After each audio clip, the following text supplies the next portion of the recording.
bertepatan dengan tanggal 26 Ramadan 1418 Hijriah, 24 Januari 98, saya kedatangan, saya Kepala KUA pada saat itu, ya, selaku PPAIW, pejabat pembuat akta ikrar wakaf. Ya. Saya kedatangan tamu, ya, antara lain pertama memang Pak Kiai, ya, Pak Kiai Husnul Maat, yang pada saat itu belum terlalu saya kenal beliau, ya saya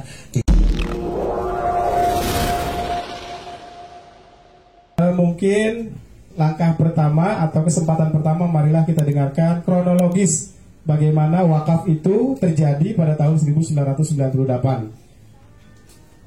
Kami persilahkan kepada Bapak Haji Ngadiono selaku Kepala Kantor Urusan Agama Kecamatan Limo tahun 1998 yang menerbitkan Akta Ikrar Wakaf Tanah Pondok Pesantren Salafus Salihin ini. Kepada Bapak Haji Ngadiono dipersilakan. Assalamualaikum warahmatullahi wabarakatuh. Alhamdulillah saya masih sehat, saya bisa hadir kembali di sini dalam rangka untuk menyampaikan kesaksian saya sesuai dengan apa yang pernah kami lakukan pada tahun itu, ya. Bertepatan dengan tanggal 26 Ramadan 1418 Hijriah, 24 Januari 98, saya kedatangan, saya Kepala KUA pada saat itu, ya, selaku PPAIW, pejabat pembuat akta ikrar wakaf. Ya. Saya kedatangan tamu, ya, antara lain pertama memang Pak Kiai, ya, Pak Kiai Husnul Maat, yang pada saat itu belum terlalu saya kenal beliau, ya saya tidak karena kenal itulah ya kan, jadi saya tidak kenal beliau ketika itu. Nah, baru setelah itu memang kami dekat sekali dengan beliau, ya kan. Dari sebelumnya sama sekali kami tidak tahu beliau. Beliau datang menyampaikan maksud dan tujuannya, yaitu ini kaitannya dengan perwakafan, ya kan, untuk pesantren Salafus Sholihin. Nah, ya, saya berikan arahan sesuai dengan PP yang kita jadikan sebagai landasan, ya, PP 28 tahun 77 dan peraturan Menteri Agamanya tentunya. Saya bilang insya Allah, ya kan, kita sangat senang sekali, apalagi itu untuk pesantren, ya, untuk pesantren, untuk masa depan umat kita, ya, anak bangsa dan negara kita, ya. Jadi kami sangat mendukung pada saat itu. Nah, kemudian ada persyaratan-persyaratan, Kiai, saya bilang gitu, yang harus dipenuhi, ya, sesuai dengan prosedur hukum, ya. Kemudian beliau datang kembali untuk membawa persyaratan-persyaratannya, ya, pada saat itu. Antara lain, ya, sesuai dengan aturan itu, ya, ada kelengkapan administratif, baik itu kartu keluarga, wakifnya siapa, nadirnya siapa, dan sebagainya, termasuk secara administrasi keterangan-keterangan dari desa. Pada saat itu masih desa, belum kelurahan, ya, masih desa Limo, ya.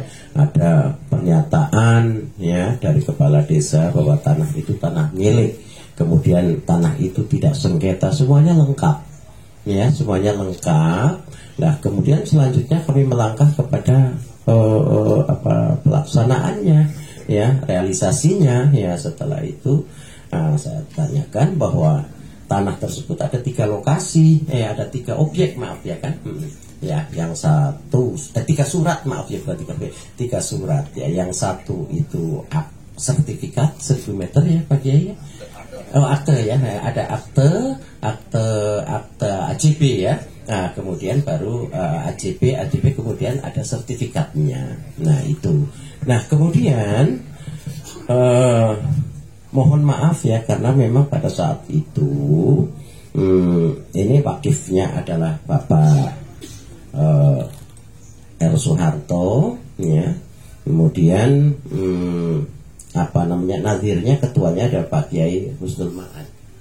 Nah, itu, nah, objeknya ada, surat-suratnya lengkap. Nah, kemudian kami proses, jadilah akta ikrar wakaf yang ditandatangan oleh kami selaku PPAIW, pejabat pembuat akta ikrar wakaf, setelah mendapatkan legalitas dari kepala desa dan camat pada saat itu. Nah, itu saja barangkali, ya. Nah, untuk selanjutnya, ya, alhamdulillah dari tahun itu sampai sekarang dimanfaatkan ya untuk apa ya, sesuai dengan fungsinya, jadi tidak terlepas dari fungsinya. Ya kalau tadinya wakaf untuk pesantren ternyata jadikan lahan bisnis, itu akan lain lagi. Tapi ini alhamdulillah sampai hari ini yaitu justru anak-anak murid pun juga banyak, santri-santrinya, alumni-alumninya sudah pada jadi kiai semua juga, ini banyak sekali kan itu. Ya jadi itu ya, jadi masih tetap eksis sesuai dengan awal diwakafkannya tanah ini, ya kan. Nah, itu barangkali yang dapat kami sampaikan selaku PPAIW pada tahun 98, artinya waktu lahirnya akta ikrar wakaf ini. Itu saja barangkali yang kami sampaikan. Terima kasih. Assalamualaikum warahmatullahi wabarakatuh.